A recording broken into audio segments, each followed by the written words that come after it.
so glad you're okay, Marcela. Simon, wait. I want her to stay here longer. Kailangan ko maobserbahan kung anong effect sa kanya ng lobotomy. Doktor din ako. Ako na ang mag-aalaga sa kanya. Nakakainis. Mahirap mag-isa. Parang wala akong silbi. Oy! Junix! Junix, anong ginagawa mo dyan? Anong nangyari sa'yo? Gusto ko lang naman kasi makatulong.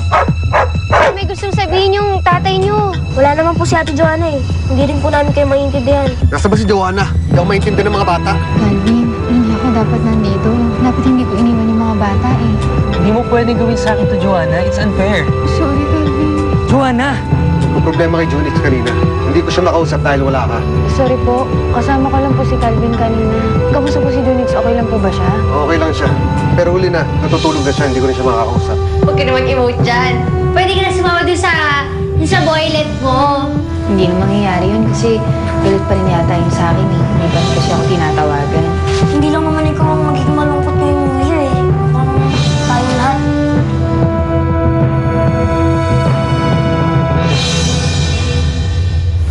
Bakit ka sad?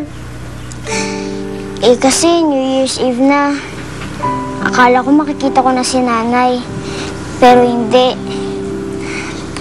Alam mo, Len, noon kapag ganito, nagluluto si nanay ng mga masasarap na kakainin namin. Tapos, si tatay ang bumibili ng mga hats at mga turotot na gagamitin namin. Tapos, sisindihan namin yung mga lucis at saka yung fountain.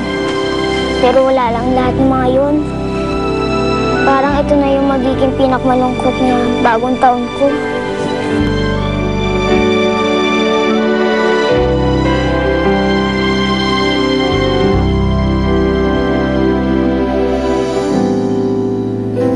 Alam mo ba kung ano magpapasaya sa bagong taon mo? Ano?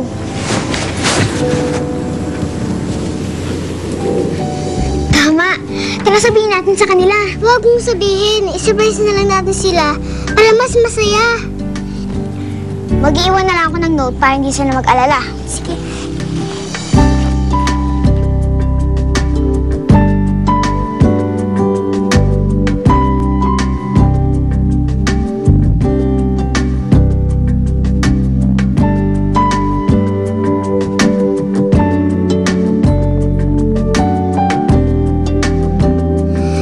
Yan na yan. Tara na. Para hindi mo ba?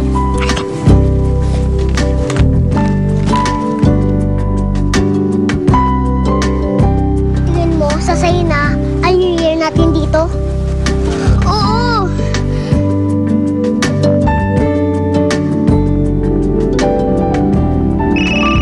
Si Calvin. Sandali lang. Hello, Calvin. Hello, Joanna. Namiss na kita. Gusto sana kita makita. Sorry pala sa mga nasabi ko dati. Magbati na tayo, please. Namiss na rin kita eh. Baka pwede namang pag-usapan natin to.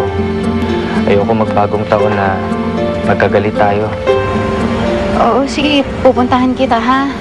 Doon na lang tayo magkita sa coffee shop kung saan tayo nagkiwalay. Oo, sige. Dadating ako. Bye, Joanna. Ingat ka, ha? Sandali lang, ha? May pupuntahan lang ako. Yo, Bernard, sandali lang po. Hindi ka pwede umalis. Kailangan kita dito. Ho? Bakit ho? Aalis ka na naman? Sasama ka doon kay Calvin?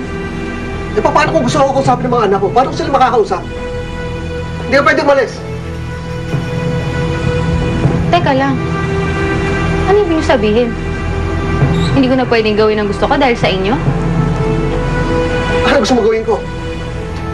Paano kung makakausap mga anak ko? Ano, mas pipiliin mo yung Calvin na yun kaysa sa amin? Kaaway yata sila. Kuya Bernard, yung sa akin lang naman, paano ako? Paano kung may plano ako para sa sarili ko? Ano yun, lahat na lang mawawala dahil sa inyo? Ate Joanna.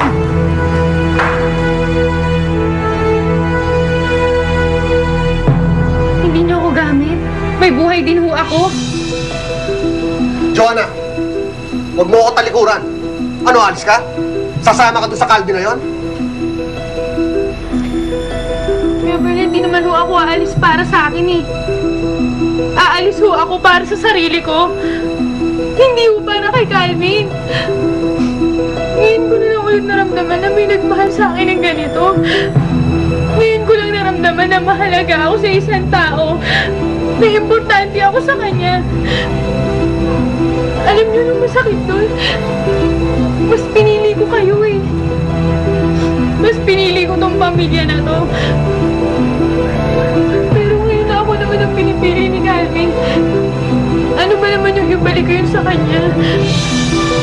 May mga nagawa naman ako para sa inyo, di ba? Maliit na bagay lang naman itong hinihiling ko eh.